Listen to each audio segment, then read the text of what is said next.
अमेरिकी राष्ट्रपति Donald Trump इस वक्त चीन के दौरे पर हैं। आज चाइना की राजधानी बीजिंग में उनकी मुलाकात चीन राष्ट्रपति शी जिनपिंग से हुई है। इस मुलाकात के दौरान दोनों ओर से काफी कुछ कहा भी गया है।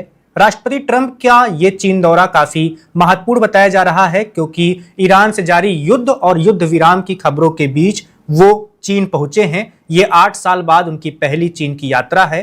ट्रंप अकेले नहीं गए हैं, उनके साथ 17 बड़े अमेरिकी कारोबारी भी चीन पहुंचे हुए हैं, जिनमें मस्क शामिल हैं। इसके साथ ही टिम कुक भी गए हैं और भी बहुत सारे लोग पहुंचे हुए हैं।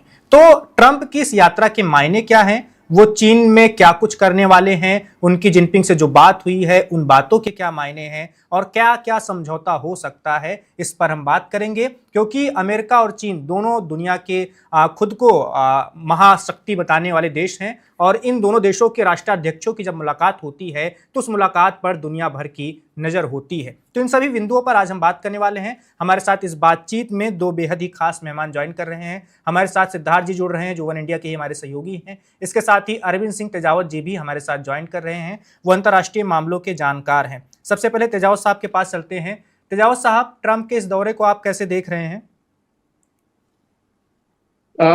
निश्चित रूप से ट्रंप साहब का ये जो दौरा है वो काफी भविष्य निर्धारित करने वाला है और खासकर भारतीय होने के नाते मैं इस दौरे को काफी आशंका के साथ देख रहा हूँ, क्योंकि जिस तरीके से प्रेसिडेंट ट्रंप ने वहां पे बयान दिए हैं और पहली बार ऐसा मन कर रहा है कि प्रेसिडेंट ट्रंप की बातों को सीरियसली लिया जाना चाहिए, क्योंकि आमतौर पे जो विशेषज्ञों की राय ये होती है कि उनके बयानों पे बहुत ज्यादा यकीन नहीं किया जा सकता है। पर इस बार मुझे लग रहा है कि वो काफी संजीदगी के साथ वहां पे बयान दे रहा है, काफी जिम्मेदारी के साथ दे रहे हैं और ये बाकी दुनिया के लिए अच्छी खबर नहीं है, क्योंकि अगर अमेरिका और चीन के बीच में किसी तरीके का कोई समझौता हो जाता है तो बाकी काफी दुनिया को ये दोनों ही देश मिलके लूटने का प्लान कर सकते हैं। और हमें यह भी नहीं भूलना चाहिए कि दोनों देशों की जो अंतर निर्भरता है वो काफी ज्यादा है। वो सोवियत संघ और वो जो यूएसए वाला मामला नहीं है कि दोनों के हित बिल्कुल टकराते नहीं थे, इन दोनों के हित आपस में जुड़ रहे हैं। चीन जहां सबसे बड़ा प्रोडक्शन करने वाला, उत्पादन करने वाला देश है, वहीं अमेरिका सबसे बड़ा कंज्यूमर है और वो एक दूसरे की सारी ही जरूरतों को पूरा करके बाकी पूरी दुनिया को डिस्टर्ब कर सकते हैं। तो भारत के लिए एक तरीके से अलार्मिंग सिचुएशन है, खासकर तब जबकि उसके पड़ोस से लेके हर तरफ से चुनौतियां उसके लिए बिल्कुल सामने आ रही है और अमेरिका ने भी पिछले कुछ वर्षों में भारत के लिए बहुत चुनौतियां पैदा की है। वैभव साहब। बिल्कुल। सिद्धार्थ जी के पास चलते हैं। सिद्धार्थ जी, जिनपिंग और ट्रंप दोनों ने बड़े बड़े बयान दिए हैं मुलाकात के दौरान। ट्रंप ने बहुत भरोसेमंद साथी बताया है, जिनपिंग को अच्छा दोस्त बताया है और जिनपिंग ने तो कह दिया है कि जो ट्रेड वॉर हो रही थी, युद्ध जो हो रहा था, उससे कोई फायदा नहीं है, क्योंकि उसका कोई विजेता होता नहीं है असल में। और भी उन्होंने कुछ बातें कही हैं। आप दोनों के बयान को कैसे देख रहे हैं? देखिए वैभव, एक लाइन में कहूं तो ये दोनों नेता अव्वल दर्जे के दोगले हैं। ये किसी के सगे नहीं है, ये सिर्फ अपना फायदा देख रहे हैं। जब तक इनका उल्लू सीधा नहीं होता है तब तक एक दूसरे के दोस्त हैं।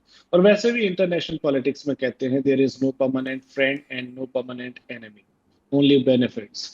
तो बेनिफिट्स वाली बात है।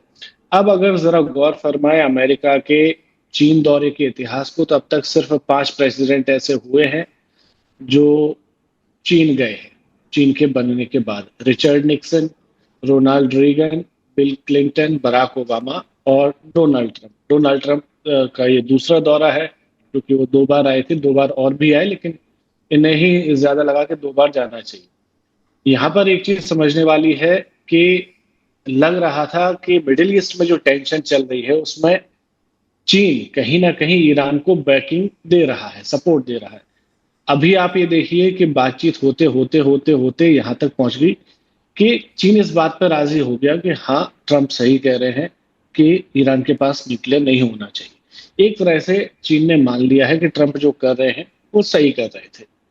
अब ऐसे में क्या होगा कि आपने जिनको पहले उकसाया लड़ने के लिए, अब आप उन्हें पीछे उनसे हट रहे हो। यही अमेरिका ने यूक्रेन के साथ किया था 2022 में और यूक्रेन अभी तक मार खा रहा है, उसकी सजा भुगत रहा है। तो ये सबक है पूरी दुनिया के लिए कि आपको किसी पर भरोसा नहीं करना, अपनी पॉलिसियों को समझें और कोई आपका करीबी मित्र है तभी जाए। रही बात इनके कि ये मिल रहे हैं, कैसे देख रहे हैं इसको, इसको मैं कैसे भी नहीं देख रहा हूँ। इसको मैं ऐसे देख रहा हूँ कि बिजनेस डील है, और ये अब ग्लोबल पावर बैलेंस जो है उसको बदलने की तरफ एक कदम है। इसमें एक चीज और जो चाइना ने एक तरीके का तमाचा जड़ा है ट्रम्प के गाल पर, वो ये कि चाइना ने जब शी जिनपिंग बोल रहे थे तो उन्होंने अपने भाषण में साफ कह दिया कि ताइवान पर हमें एक किसी तरह की दो राय नहीं रखनी चाहिए, और ताइवान को लेकर अगर कोई कुछ कहेगा तो उससे हमारे मतभेद हो सकते हैं, और आगे चलकर ये मामला संघर्ष में बदल सकता है। मतलब चाइना ने ये साफ कर दिया कि अगर आप उस पर मेरे साथ नहीं हैं ताइवान के मुद्दे पर, तो फिर अगर मेरी आपसे लड़ाई होती है तो मैं उसमें बहुत ज्यादा हिचकिचाऊंगा नहीं। तो यहाँ पर ये समझने वाली बात है कि जो ट्रम्प साहब गए हैं, ये कहीं ना कहीं अपनी बेइज्जती कराने गए। इससे पहले भी जो अमेरिकन प्रेसिडेंट के जाने का एक ट्रेंड रहा है, उसमें अगर देखा जाए तो बराक ओबामा को अगर छोड़ दे तो सभी प्रेसिडेंट कुछ ना कुछ वहां से खो के आए हैं, और नहीं तो एक तरीके से जो लौटते हैं ना, किसका स्कोर ज्यादा रहा, तो स्कोर कम करा के आए। सबसे पहले गए थे रिचर्ड निक्सन, 20 साल की दुश्मनी के बाद गए थे।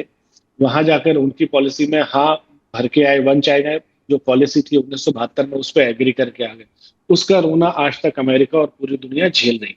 इधर आप ताइवान को, मतलब अगर आप वन चाइना पॉलिसी पर एग्री कर गए हो तो फिर ताइवान को हथियार क्यों दे रहे हो? तो ये सारी चीजें हैं। इसीलिए ये जो अभी मुलाकात है इन दोनों देशों की, इसमें दुनिया को ये नहीं देखना चाहिए कि ये किसके लिए क्या करने वाले हैं। तेजावत सर ने बड़ी अच्छी बात कही है कि ये देखना पड़ेगा कि ये दोनों लोग मिलकर पूरी दुनिया को तो नहीं चूना लगाने वाले, वो सबसे जरूरी चीज है। और ये दोनों लोग ऐसे हैं कि अपने फायदे के लिए किसी की भी बलि देने में चूकेंगे। बिल्कुल। तेजावत साहब के पास चलते हैं। तेजावत साहब, अभी मैं इतिहास में थोड़ा झांक कर देख रहा था तो 54 साल के बाद अमेरिका का कोई राष्ट्रपति अपने देश के रक्षा मंत्री को लेकर चीन पहुंचा हुआ है। आप इसे किस तरह से देख रहे हैं? ये तो पता है कि प्रस्तावित था पहले से, ये दौरा कोई अचानक हुआ दौरा नहीं है, लेकिन ट्रंप साहब इतना बड़ा प्रतिनिधिमंडल अपने साथ लेकर गए हैं। कारोबारियों के आप नाम देखिए, एक से बढ़कर एक, एलन मस्क हैं, टिम कुक हैं, और भी बहुत सारे लोग हैं। तो इतना बड़ा दौरा इतने बड़े प्रतिनिधिमंडल के साथ ले जाने के पीछे की आपको क्या वजह नजर आ रही है? देखिए वैभव साहब, मुझे वाकई ईर्ष्या हो रही है, जैसा कि मैंने आपको शुरुआत में ही कहा था, क्योंकि भारत को जो महत्व मिलना चाहिए था, या भारत को जिस तरह से अपनी कूटनीति का संचालन पिछले कुछ सालों में करना चाहिए था, शायद वैसा दुर्भाग्य से हो नहीं पा रहा है।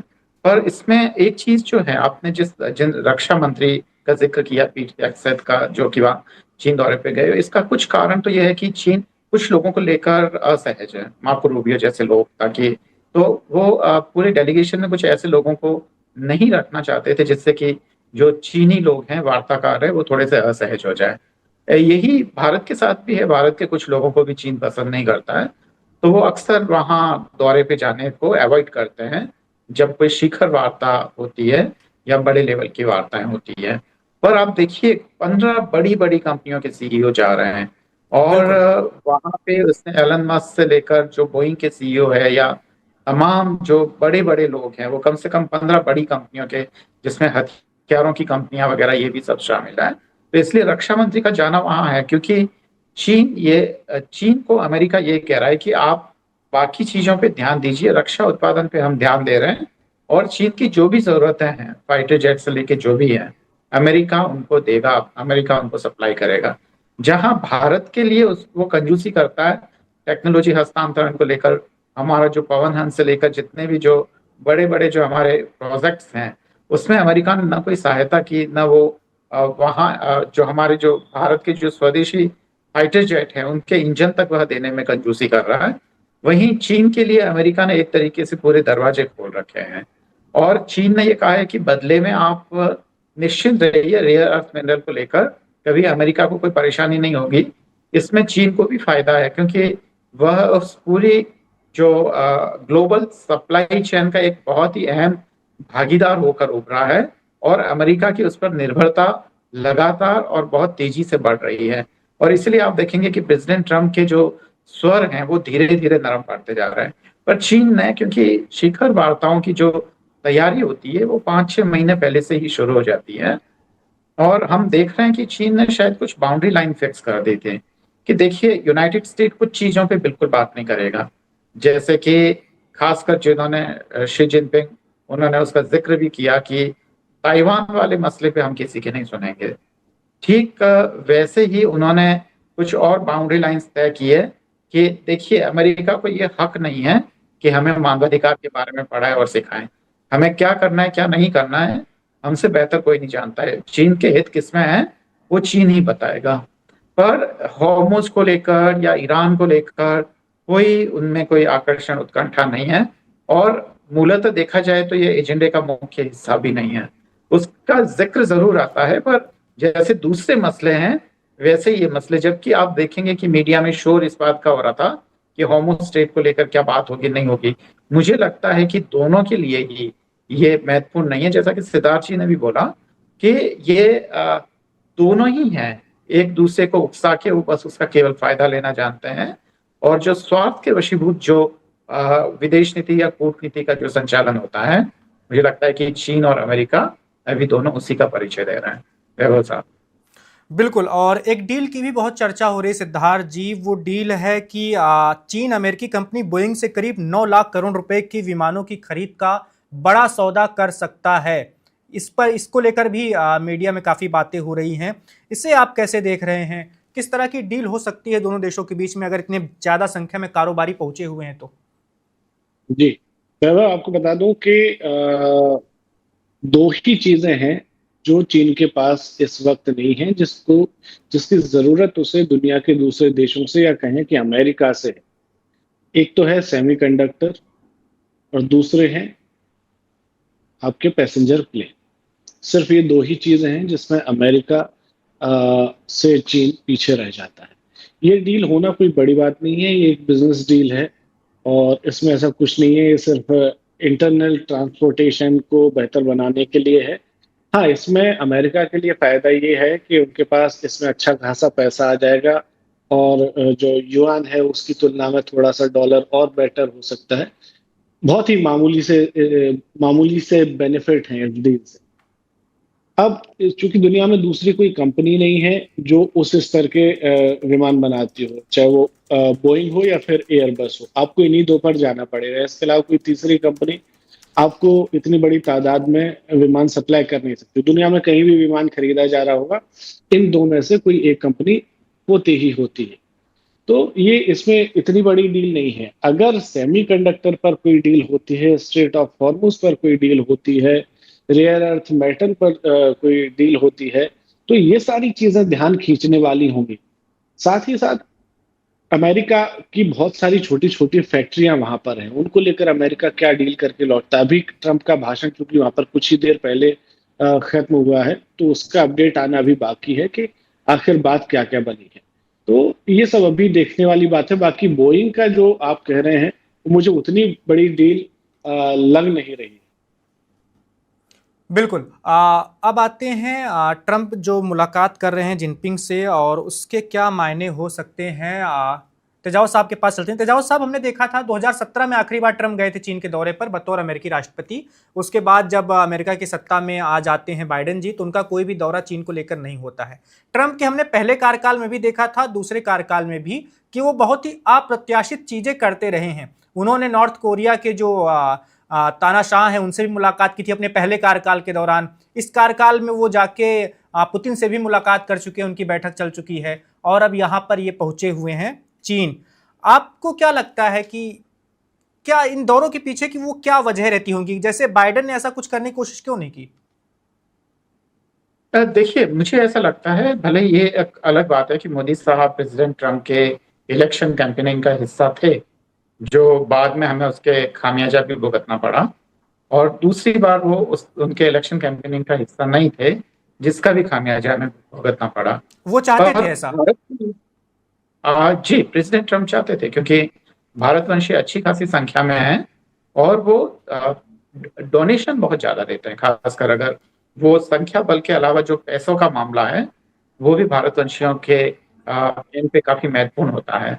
तो प्रेसिडेंट ट्रंप वहां से उन लोगों से पैसा भी चाहते थे और सपोर्ट तो चाहते ही थे, और उसके लिए मोदी साहब जैसा आइकन और कोई हो ही नहीं सकता था, क्योंकि भारत में कुछ जो नेता रहे हैं, चाहे वो किसी भी विचारधारा से, उससे मतलब नहीं है, पर करिश्माई व्यक्तित्व के रहे हैं, जिसमें हम जवाहरलाल नेहरू को हम वैसा देखते हैं, या इंदिरा जी का एक समय और ऐसा था जब वो अपने पीक पर थी।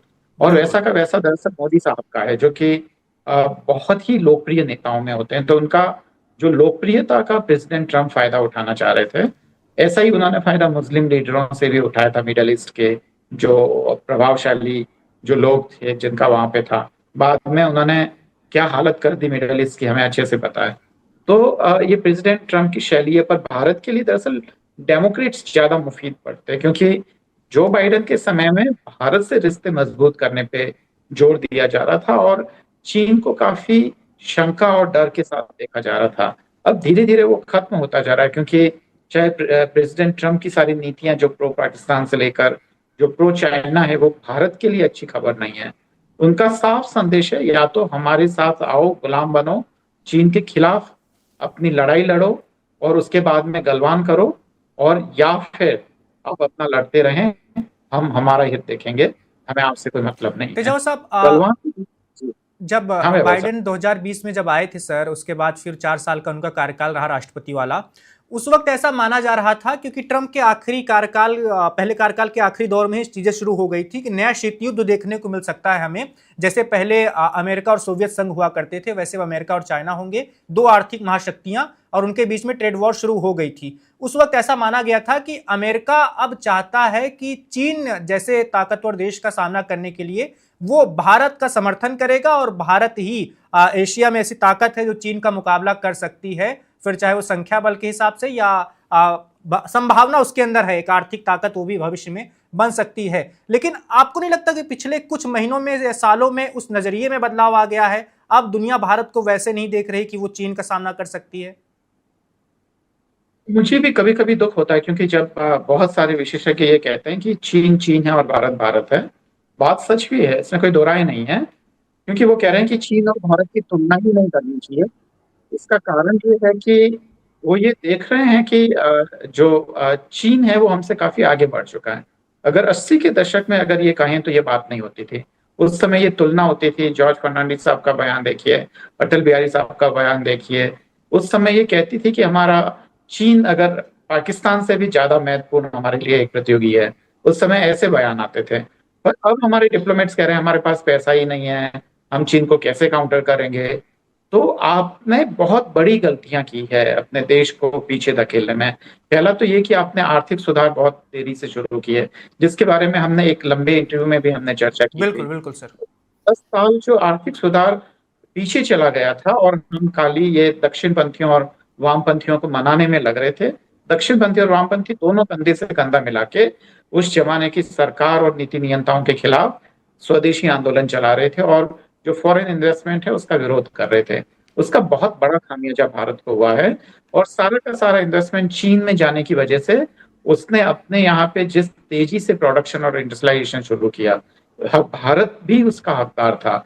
दूसरी बात यह है कि आर्थिक सुधार जो ऊपरी तौर पे सिंह साहब ने किए थे, उसके बाद में आप देखेंगे कि जो आंतरिक सुधार, खासकर घरेलू अर्थव्यवस्था में जो सुधार करने थे, इन्वेस्टमेंट तो बाहर से आ गया, उसका आपको फायदा मिल गया, भारत को भी फायदा मिला, ग्रोथ रेट बहुत तेज हो गई। हम जानते हैं 12 तक की भी, 2 अंकों की ग्रोथ रेट तक हम लोग पहुंच गए थे। पर बाद में अंदर के सुधार आप जब तक नहीं करेंगे, आप अपने समाज को नई दुनिया के लिए तैयार नहीं करेंगे, तब तक नहीं होगा। आप देखिए ना, अभी प्रेसिडेंट ट्रंप और शी जिनपिंग में कोई फर्क नजर आ रहा है? दोनों ने टाई पहन रखी है, दोनों ने कोट पहन रखे हैं। आपको बिल्कुल भी कहीं फर्क नजर नहीं आएगा। वो उस तरीके की चीनी बिल्कुल नजर नहीं आते हैं जैसे कि भारत के लोग कुर्ता और पाजामा पहन के और उस पर कोटी डाल के जाते हैं। उससे भी आपको अंदाज लगेगा कि भारत और चीन के समाज में फर्क क्या है मूलतः। तो वो नहीं कर रहे हैं जैसे कि मिडल ईस्ट के लोग अपने वो पगड़ी और वो सब कुछ करके, वो पूरी तरीके से चाइनीज मॉडर्नाइज हो चुके हैं। और भारत में अभी तक ये है, बहुत सारी चीजें तो ये है। मैं अपनी बात बहुत जल्द खत्म करना चाहूंगा क्योंकि यह विषय से थोड़ा विषयतर है। बिल्कुल सर। भारत में कोर्ट में एक फैसला होने में 4-5 साल इसलिए लग जाते हैं कि आपका जो प्रोसीजरल डिले हो रहा है, कोर्ट को निर्णय लेने में समय नहीं लग रहा है कि ये क्या सही है या क्या गलत है। आप और इसका काम कौन करेगा? पार्लियामेंट करेगी। इसी तरीके से जिस तरीके का भाई भतीजावाद और जिस तरीके के सिफारसी लोग आ रहे हैं, इनकॉम्पिटेंट लोग, आप बताइए कितने यूनिवर्सिटीज कितना मदद करती है पॉलिसी बनाने में? कोई नहीं करती है। जबकि आप देखेंगे कि ओसामा बिन लादेन को पकड़ने में अगर किसी की महत्वपूर्ण भूमिका थी तो वो एक रिसर्च स्कॉलर की थी। उसने रिसर्च करके बताया था कि हो सकता है कि ओसामा बिन लादेन क्वेटा में हो। तो जिस तरीके का इस तरीके से गैप रहेगा, जिस तरीके से संसाधनों की बर्बादी होती रहेगी, भारत एक महान राष्ट्र नहीं बन सकता है। अब मैं वापस अपनी बात पे लौटता हूँ जो विदेश नीति से संबंधित है। जी दरअसल आ, अमेरिका से दोस्ती की कीमत भारत ने बहुत कुछ अदा की है। हमने गलवान कराया, क्योंकि इतने दिन तक राजीव जी के समय से 20 साल तक हमारा पूरा वो बॉर्डर डिस्टर्ब नहीं रहा। इसका कारण ये था कि हमने कहीं ना कहीं चीन के साथ ये अंडरस्टैंडिंग बना रखी थी कि जो भारत है वो प्रो अमेरिका तो बिल्कुल भी नहीं है। जब ये भ्रम टूटा तो चीन ने एक साफ साफ संदेश दिया, और गलवान उसी का एक तरीके का कहना चाहिए कि दंश है। हम उसके लिए बिल्कुल भी तैयार नहीं थे, जबकि तैयारी होनी चाहिए थी। आप जब खतरों से खेल रहे हैं, आप जब उनके खिलाफ खेमे में जा रहे हैं, तो आपको अपने बॉर्डर्स को पहले देख लेना चाहिए, वो दुरुस्त कर लेना चाहिए। भारत ने वह नहीं किया। और एक दोस्त, फिर जब अमेरिका ने देखा कि गलवान होने के बाद भारत वापस संतुलित नीति अपना रहा है, वह अमेरिका की तरह या उसके खेमे में बिल्कुल आना पसंद नहीं कर रहा है, क्योंकि वो भारत अपना हित जान रहा है। तो फिर अमेरिका ने एक अलग ही नीति अपनाई और उसने भारत को पहले कंट्रोल करना शुरू किया। और जब भारत कंट्रोल नहीं हुआ तो उसने पाकिस्तान को सपोर्ट करना और वो जो तमाम चीजें हैं, तो उसमें एक खास तरीके की जो पॉलिसी शिफ्ट है वो देखने को मिल रहा है। भारत के लिए अभी भी समय है। जैसा कि औरंगजेब के मरने के बाद में हम लोग कहते थे कि जो शुरुआती मुगलों के पास भारत को संभालने का वक्त था, अगर भारत अपने आंतरिक विवादों और अंदर के परेशानियों से उसने सही समय रहते हुए अपना ठीक से विकास नहीं किया, तो मुझे लगता है कि द्वितीय विश्व युद्ध से पहले जो पोलैंड की हालत थी वह कहीं भारत की नहीं हो जाए। पर उम्मीद है कि भारत एक महान राष्ट्र के रूप में उभरेगा और बहुत। जी बिल्कुल। सिद्धार्थ जी के पास चलते गुट हैं। एक और गुट सवाल उठ रहा है। एक सवाल जी मेरा भी है वैभव तेजावत जी से कि बिल्कुल। गुट निरपेक्ष होने की हमने हमेशा कीमत चुकाई है। ना हम कभी एलाइड पावर के हिस्सा रहे, ना कभी हम एक्सेस पावर के हिस्सा रहे, ना हम यूएसएसआर के रहे, ना नेटो के रहे। और नतीजा ये रहा कि हम उस कश्मकश में कहीं के नहीं रहे। चाइना ने 62 पर हम पर हमला किया, हमसे कश्मीर का एक बड़ा हिस्सा छीन लिया, अक्साई चीन छीन लिया। उसके बाद भी हम उसकी सरपरस्ती में क्यों जाएं, कैसे क्यों नहीं जाएं, ये सवाल बहुत अलग चीज है। लेकिन हमारा जो गुटनिरपेक्ष होने का नुकसान हमने उठाया है लंबे समय तक, उसका समाधान क्या है? क्योंकि अलग रहने का हमें कोई फायदा मिल नहीं रहा है। चीन पर हम भरोसा कर नहीं सकते, जिस तरीके का उसका इतिहास हमारे साथ रहा है। अमेरिका किसी जमाने में हमारे खिलाफ अपना पूरा जंगी बेड़ा भेज रहा था, उस पर भी भरोसा नहीं किया जा सकता। हम मान सकते हैं कि हम एक अलग जगह खड़े हैं, हम अपनी पावर पोजीशन स्ट्रॉन्ग करके बैठे हैं, लेकिन अभी तक ये नहीं समझ पा रहा हूं, या भारत की पॉलिसी नहीं समझ पा रहा हूं कि जब कोई बड़ा युद्ध होगा तो क्या हमारे साथ कोई खड़ा होगा? मुश्किल है सिद्धार्थ जी। भारत ने बहुत कीमत चुकाई है, और इसका कारण हमें पता है। जो हमारा पूरा जो पाकिस्तान ऑक्युपाइड कश्मीर है, वो दरअसल हमारी गुटनिरपेक्ष नीति की ही देन है कि जब हमारी सेनाएं लाहौर तक पहुंच गई थी, पर हम पाक ऑक्युपाइड कश्मीर का समाधान निकाले बगैर हमें पीछे हटना पड़ा, क्योंकि रूस की तरफ से एकदम जो उस जमाने का यूएसएसआर था, उसकी तरफ से साफ संदेश था कि शास्त्री जी मान जाइए, नहीं तो मुश्किल होगा। और वैसा ही जब हमने देखा कि चीन ने भारत की जो पूरी जमीन को कब्जा है, तो अमेरिका ने कहा कि हम उसको रोक सकते हैं, आपकी जमीन हम छुड़वा के नहीं देंगे। कारण यह कि अमेरिका ये चाहता था कि विवाद बना रहे। अगर जमीन वापस मिल जाती तो विवाद खत्म हो जाता और सब कुछ ठीक हो जाता।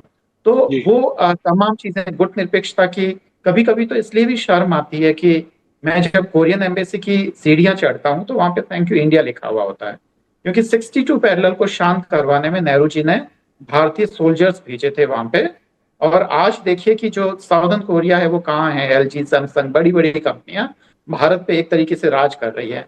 और जो उस बिल्कुल। जमाने में, क्योंकि कोरियन एसोसिएशन ऑफ इंडिया के जब प्रेसिडेंट मिले थे और वो 72 लोगों के साथ भारत में इस उम्मीद में आए थे कि जो मिश्रित अर्थव्यवस्था है उसका भी हम एक्सपेरिमेंट करेंगे, ना हम नॉर्थ का हिस्सा रहेंगे ना साउदर्न कोरिया का।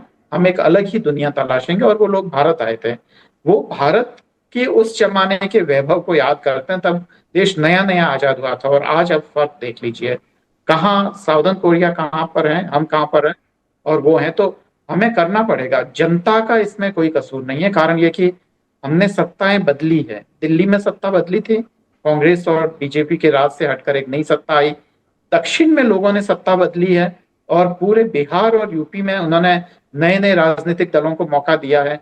जनता की कमी नहीं है, पर उसको जो संभालने वाले लीडर हैं, वो एक तो नौकरशाही में इतने भयानक तरीके से उलझे हुए हैं, और हमारे समाज में जो सामंतवाद है वो इतना हावी है कि यहाँ का एक साधारण नौकरशाह, वो भी अपने आप को किसी छोटे बड़े सामंत से अधिक नहीं समझता है। जब यह सब कुछ होगा तो खुले दिमाग में और खुली बयार में नई नीतियां कहाँ से आएगी, और जब नई नीतियां नहीं आएगी तो आप कहाँ से एक कोई महान देश बन पाएंगे। आप जो अपनी जो सिफारसी दुनिया है जी या अपनी जो छोटी दुनिया है, उससे ही बाहर नहीं निकल पाएंगे। ए- चाइनीज मीडिया और इंडियन मीडिया के मसलों को ही देख लीजिए, जहां चीन के लिए बड़े बड़े मसले हैं, अमेरिका से क्या संबंध होने चाहिए, चांद पे कैसे जाना है, या एआई को लेकर क्या है, भारत में क्या मुद्दे रहते हैं, मैं गिनाना नहीं चाहता। आप खुद भी इस बहुत ही चीज मतलब मैं खुद उसका हिस्सा रहा हूँ टीवी का लंबे समय तक। जिस तरीके के वहां पर जिन टॉपिक्स पर डिबेट रखते हैं, जिन टॉपिक्स पर चर्चा करना चाहते हैं, वो वाकई में हमें हमारी औकात बताता है दरअसल कि आप कहाँ खड़े हो आज की डेट। दूसरी चीज ये है कि चाइना और अमेरिका जिस स्पीड से चल रहे हैं, भारत उस स्पीड के आसपास नहीं है। सबसे बुरी बात यही है कि जितनी स्पीड से वो लोग बढ़ रहे हैं, हम उसके आसपास नहीं है। डेवलपमेंट तो आप छोड़ दीजिए कि वो कहाँ पहुंच गया, अगर वो 50 साल और आगे है। इसमें इसमें मेरा मेरा और भी एक सवाल है जी, सिद्धार्थ जी। एक चीज और जी वैभव, जी बिल्कुल। एक चीज और मैं तेजावत सर से पूछना चाहूंगा कि 2035 कहा जा रहा है कि दुनिया का निजाम बदले। क्या दुनिया को एक नई सुपर पावर मिलेगी जो अमेरिका को डोमिनेट करेगी और वो चाइना होगी? ऐसा कहना कहाँ तक ठीक है? बिल्कुल, और मेरा भी एक छोटा सा सवाल है तेजावत साहब, उसका भी जवाब आप दे दीजिएगा। सिद्धार्थ जी से भी इस सवाल का जवाब लेंगे। 1990 के दौर में ये कहा जा रहा था कि देश में स्थिर सरकार नहीं थी। उस वक्त गठबंधन का दौर आ चुका था। 84 में आखिरी बार कांग्रेस को बहुमत मिला था इंदिरा गांधी की मौत के बाद। फिर गठबंधन का दौर आ गया और सरकारें लगातार गिरती रही, बनती रही, गिरती रही। इस वजह से देश किसी स्थिर नेता के हाथ में नहीं रहा। लेकिन 2014 के बाद तो मोदी जी के हाथों में है 12 सालों से लगातार। और इसी 5, 8, 10 सालों में ही हमने देखा कि दुनिया एक नए रेस में शामिल हो गई, एक नई दौड़ में, एआई की दौड़। हम एआई की दौड़ में कहां पिछड़ गए? जाहिर सी बात हम पिछड़े हैं, बहुत ही पिछड़ गए हैं, लेकिन गलती हमसे हुई कैसे इन 4, 5, 6 सालों में जो महत्वपूर्ण साल थे? नीतिगत गलतियां होती है वैभव साहब। देखिए, हमने जब भी बड़ी छलांग लगाई है, कहीं ना कहीं नीतियों की वजह से लगाई है। जैसे कि भारत आईटी सेक्टर में इतना क्या ताकतवर हमारा कब बना ढांचा था। पहले से नहीं तैयार था आपके हिसाब से? ढांचा तो तैयार किया जाता है, जैसे चीन का तरीका ये होता है कि पहले वह ढांचा तैयार करता है और फिर वह अपना काम करता है। भारत की ज्यादातर जो शैली ये है कि पहले वह काम शुरू करता है और धीरे धीरे ढांचा बनाता है। दोनों ही देशों में ये फर्क है, जैसे कि इंफ्रा के मामले में ले लें या तमाम चीजों के मामले में। पर आप देखिए कि जब सैम पित्रोदा ने भारत की आईटी पॉलिसी बनाई थी, उसके बाद में आप देखिए कि भारत दुनिया का कितना बड़ा आईटी महाशक्ति बना। ठीक वैसे ही कुछ जो भारत के बड़े जो महान लोग थे, जैसे कि मान लो हम मिसाइल टेक्नोलॉजी में आगे बढ़े, तो इसके पीछे एक खास योजना थी, हम परमाणु ताकत बने। परमाणु ताकत बने तो इसके पीछे हमारे जो वैज्ञानिक साइंटिस्टों की एक खास कर वो थी। ऐसे ही हमने हरित क्रांति की। तो जितनी भी बड़ी बड़ी चीजें जिसमें कि आज भारत इतना बड़ा ताकतवर देश बनकर उभरा है, और अफ्रीकी देशों के लिए भारत एक काफी प्रेरणा का स्रोत है, तो इसका कारण ये है कि हमारे यहाँ पे निश्चित और एकदम बिल्कुल सुनिश्चित नीतियां थी। और वो वे नीतियां थी जो कि देश को आगे बढ़ाने के लिए थी। पिछले काफी लंबे समय में ऐसी नीतियों का अभाव देखने को मिल रहा है, और ऐसा लग रहा है कि जो पुरानी चीजें हैं वो वही चलती आ रही है। एक चीज मैं काफी जिम्मेदारी के साथ बोलना चाहता हूँ, और वो ये है, पर काफी गंभीर भी है, कि कुछ पर्टिकुलर सेक्टर्स में, चाहे वह एजुकेशन का मामला ले लो, तो वहां पे भ्रष्टाचार पिछले 1 दशक में बहुत तेजी से बढ़ा। चाहे वो आप माने अगर, क्योंकि ऐसा या तो सर्वे हो या कोई आंकड़े हो, तभी उन सब चीजों को ठीक तरीके से साबित किया जा सकेगा। और अगर आपके इंस्टीट्यूशंस अंदर से खोखले होते जाएंगे, चाहे वो एजुकेशन इंस्टीट्यूशंस हो, जुडिशरी हो, बहुत सारी तमाम चीजें हो, तो एक तरीके से जो एक खुला आसमान या खुला मैदान जो लोगों को चाहिए वह नहीं मिल पाएगा।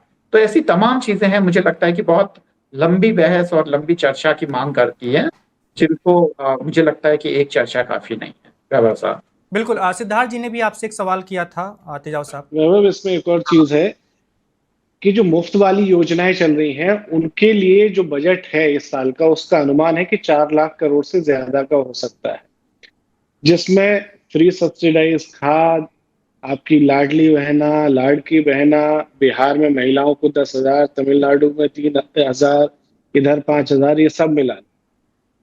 सर ने जो कहा कि हमारा जो प्रोजेक्ट हमने तय किए थे, चाहे वो सैम के जमाने में कहीं, इसरो का बजट हमारा है 14,000। इसी में इसरो को सब कुछ करना होता है, मिसाइल बनानी है, टेस्ट करनी है। HAL का बजट देखेंगे तो इससे और कम। उम्मीद की जाती है कि आप 5th जनरेशन का एयरक्राफ्ट हमें लैब कर दो।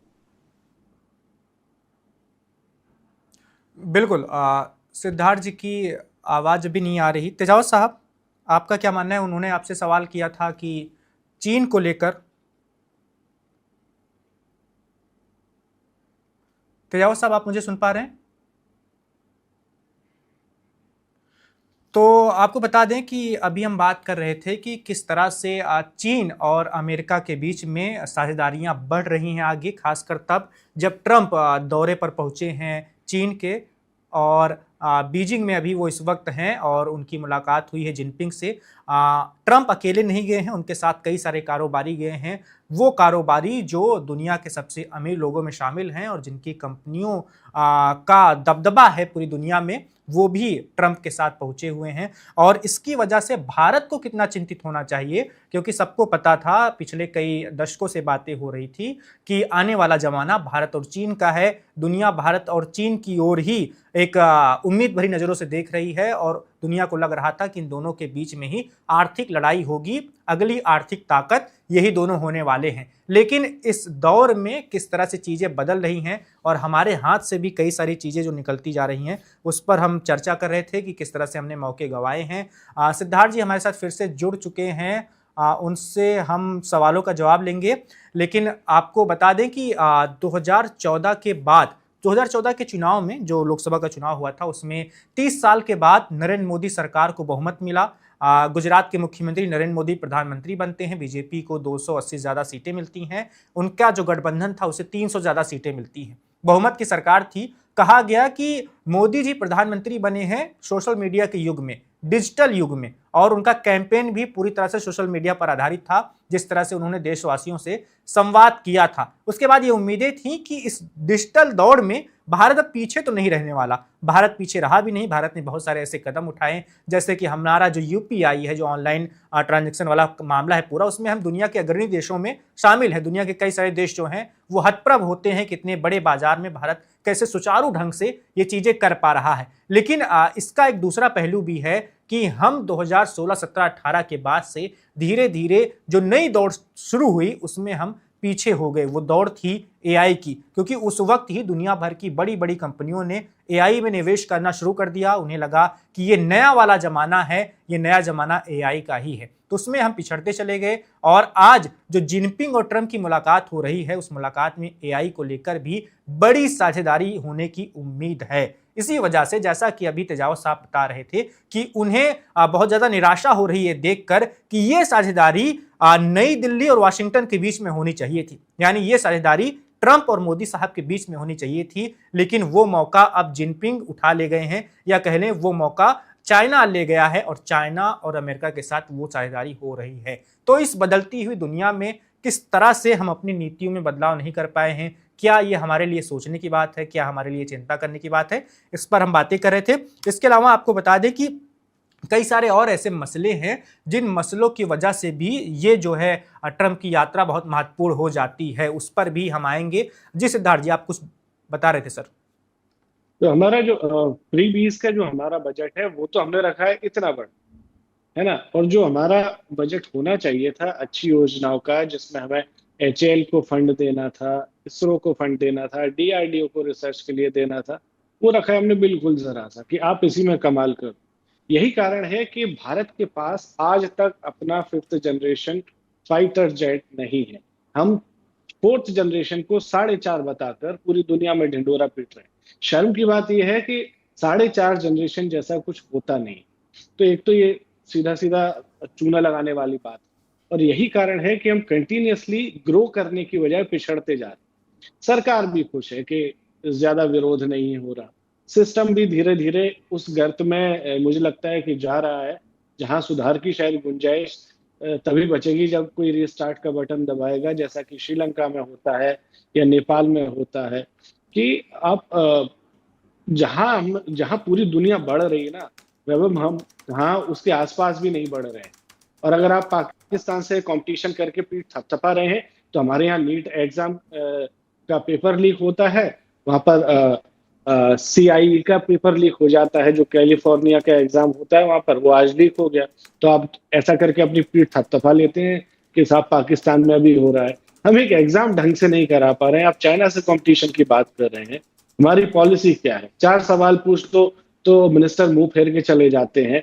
हालात ये है कि 12 साल में प्रधानमंत्री की ये उन्होंने जरूरत महसूस नहीं की कि मीडिया वालों से एक बार पूछ तो लें कि किस राज्य में क्या समस्याएं चल रही हैं।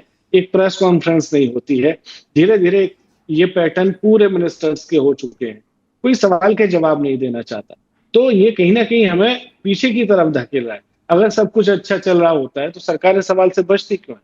जब सब कुछ ठीक नहीं है, आपके पास बताने के लिए कुछ अच्छा नहीं है, तो आप फिर सबसे अच्छा तरीका है कि मीडिया को म्यूट करो और मजे लो। बिल्कुल। आखिरी के 2 सवाल हैं। पहला सवाल तो थोड़ा राजनीति से जुड़ा हुआ है तेजावत साहब। आप अगर हम पिछले 20-25 सालों के भारत के इतिहास को देखें तो कहा जाता है कि यूपीए की सरकार बनी थी, मनमोहन सिंह जो पहला कार्यकाल था, उस कार्यकाल में बहुत अच्छे से काम हुआ था, आर्थिक गति हमें अच्छी मिली थी। दूसरे कार्यकाल में जाकर चीजें थोड़ी खराब हुई थी और उस वक्त ही घोटाले के आरोप लगने लगे थे बहुत ज्यादा। अन्ना आंदोलन हुआ आखिरी कुछ समय में, फिर सरकार गिर जाती है। वैसी बातें मोदी जी के कार्यकाल को लेकर भी होती है कि शुरुआत तो अच्छी हुई थी, धीरे धीरे चीजें खराब होनी शुरू हो गई और जिन उम्मीदों के साथ आए थे वो उम्मीदें फिर पूरी नहीं हो पाई। क्या आपको लगता है कि एक लंबे अरसे तक एक ही सरकार को, एक ही पार्टी को सत्ता में लाते रहना भी एक तरह से एक खामी हो सकती है? देखिए व्यवस्था, अगर ये कहा जाए कि जो भारतीय राष्ट्रीय कांग्रेस है या वो खासकर जो वो वहां से लेकर अगर अभी तक का हम पूरा दौरा करें और हम ये कहें कि कांग्रेस की सरकार बहुत अच्छी थी मनमोहन सिंह जी साहब के समय की और मोदी साहब के समय की सरकार ठीक नहीं है, या मोदी साहब के समय की सरकार ठीक है और सिंह साहब के जमाने की सरकार ठीक नहीं है, तो ये ठीक नहीं होगा। कारण ये कि भारतीय जो राजनीतिक दल हैं उनके काम करने का एक खास शैली है। उनका जो हमें पता है कि पैसा कहाँ से आता है, चंदा जो लोग देते हैं वो अपने हिसाब से सब कुछ तोड़ते मरोड़ते भी हैं, चाहे वो कांग्रेस हो चाहे वह भारतीय जनता पार्टी जो के नेतृत्व वाली सरकार हो, दोनों ही जगह ये हो रहा है।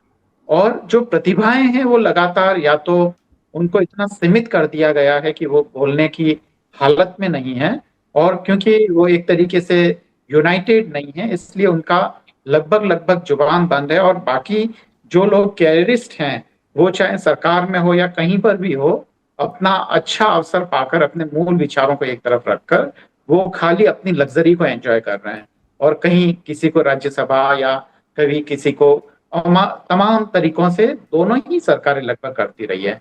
जब तक आप पुराने सामंती ढर्रे का या वो एरिस्टोक्रेसी की तरीके का जो आप शासन व्यवस्था नहीं बदलेंगे, जब तक जो इंस्टीट्यूशंस में आमूलचूल परिवर्तन नहीं होंगे, कांग्रेस के जमाने में भी कोई बहुत ज्यादा अच्छे नहीं थे। और यही कारण है कि भारतीय जनता पार्टी जैसे दलों को स्पेस मिला। अगर वहां पे सब कुछ ठीक हो रहा होता तो एक फांसी मतलब जो हम कहना चाहिए कि जो जहां सांस्कृतिक राष्ट्रवाद तरीके की किसी पार्टी के लिए कोई खास ज्यादा अवसर था नहीं, तो एक तरीके से उन्होंने वह जगह प्रोवाइड कराई है और उसका खामियाजा जो भारत को भुगतना पड़ रहा है वो वैसा ही हो रहा है। शुरुआत में जैसे कि ठीक वैसा ही होता है कि शुरुआत में हम ये कहते हैं कि देखिए अभी सेशन की शुरुआत है तो हम जो क्लास का जो टॉपर है उससे हम कंपटीशन करने की स्थिति में हैं और हम क्लास में सबसे अव्वल आएंगे। पर धीरे धीरे जब मार्क्स कम होने लगते हैं तो उनको ये लगने लगता है कि नहीं, जो चीन है वो हमसे काफी आगे बढ़ चुका है, और यहीं से हताशा और यहीं से जो आत्मविश्वास के डगमगाने की शुरुआत होती है। वैभव साहब बिल्कुल। एक जी। आखिरी सवाल तेजावत साहब, इसका जवाब मैं आपसे भी लूंगा, फिर सिद्धार्थ जी के पास चलेंगे। पिछले 2 अमेरिकी राष्ट्रपतियों के भारत दौरे की बात करें तो बराक ओबामा साहब नहीं, डोनाल्ड ट्रंप साहब जब पहले कार्यकाल में आए थे तो वो चौथे साल में आए थे, 2020 में उन्होंने दौरा किया था। इसके बाद बाइडेन साहब अपने कार्यकाल के तीसरे साल में आए थे, 2023 में जब G20 की बैठक हुई थी उस वक्त वो आए थे भारत में। इस बार आपको क्या उम्मीद लग रही है, आएंगे भी या इस बार स्किप करने वाले हैं? तेजाओ साहब। मुझे लगता नहीं है, जिस तरीके से अमेरिकी नीतियां हैं उसके आधार पर ऐसा लगता है कि भारत अभी उनकी प्रायोरिटी में नहीं है, खासकर वेस्ट एशिया में जब उसके लिए काफी चैलेंजेस हैं, और रूस और चीन के साथ एक संतुलित नीति अपनाने की बात है। तो ऐसे में मुझे पूरी तरह से ये लग रहा है कि भारत अमेरिका की प्राथमिकताओं में फिलहाल तो नहीं है। पर मुझे लगता है कि जहां तक शिखर वार्ता या दौरे का सवाल है, जब जो बाइडेन साहब आए थे G20 की मीटिंग में तो कोई बहुत बड़ी द्विपक्षीय वार्ताएं नहीं हुई थी। वो आए थे, सीधे प्रधानमंत्री के घर गए औपचारिकता थे। निभाई गई थी बस। जी। जो औपचारिकता एक तरीके से कहना चाहिए कि वो जरूरी थी, G20 जैसा बड़ा सम्मेलन था तो उसमें आना जरूरी था अमेरिकन जो कंट्री हेड, और वो पूरे टाइम रुके भी नहीं, वो बाकी नेताओं से बहुत जल्दी चले गए थे, जबकि बाकी नेता रुके हुए थे। हमने ट्रूडो को तो यहीं रोक लिया था, उनका प्लेन ही खराब हो गया था। तो ये भी एक तरीके का संदेश था कैनेडियन लोगों को, खासकर वहां के प्राइम मिनिस्टर को। तो वो तमाम चीजें थी, पर मुझे ऐसा लगता नहीं है कि अमेरिका भारत को अभी इतना महत्वपूर्ण मान रहा है कि दक्षिण एशिया में भारत के बगैर काम नहीं चलेगा। पर हाँ, एक मौका ऐसा था जब दक्षिण एशिया में भारत की दूती बोलती थी और यहाँ पे विदेशी उपस्थिति लगभग न के बराबर थी। पर अब विदेशी ताकतें यहाँ काफी सक्रिय है, चाहे वो अमेरिका हो चाहे वो चीन। जी वैभव साहब।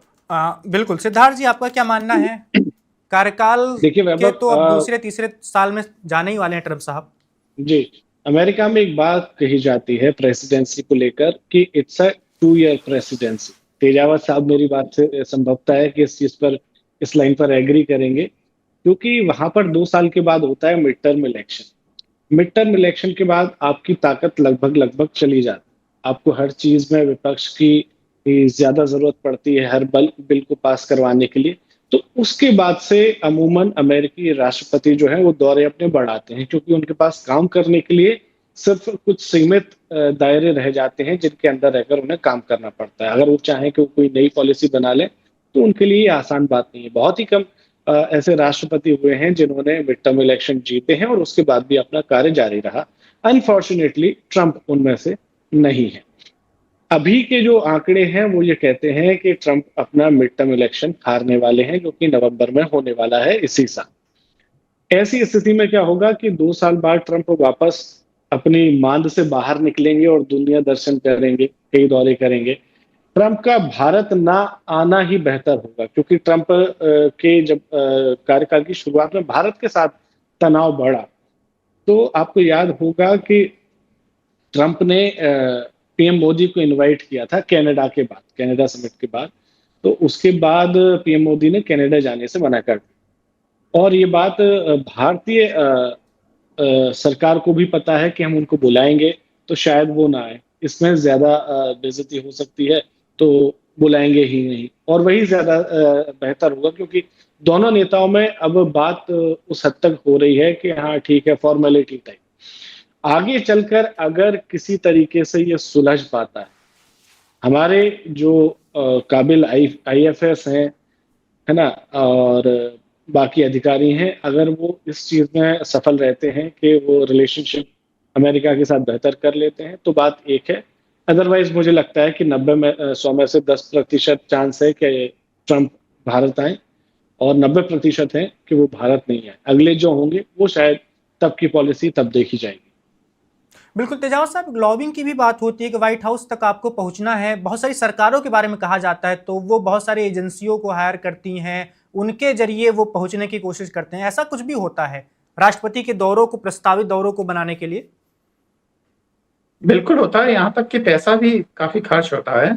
भारतीयों ने बहुत पैसा खर्च किया, खासकर ज्यूस लॉबी पर या जो वहाँ पे इंडियंस हैं उस पे, और खासकर इजराइल से जो हमारी दोस्ती है, कहीं ना कहीं अमेरिका में लॉबिंग करने के लिए भी हम उसका इस्तेमाल करते हैं, इसमें कोई दो राय नहीं है। और यहाँ तक भी आरोप लगते हैं कि इलेक्शन में भी पैसा बहता है, जो खासकर जो जितने भी बड़े देश है वो बाकी दूसरे देशों के इलेक्शन को प्रभावित करने की कोशिश करते हैं।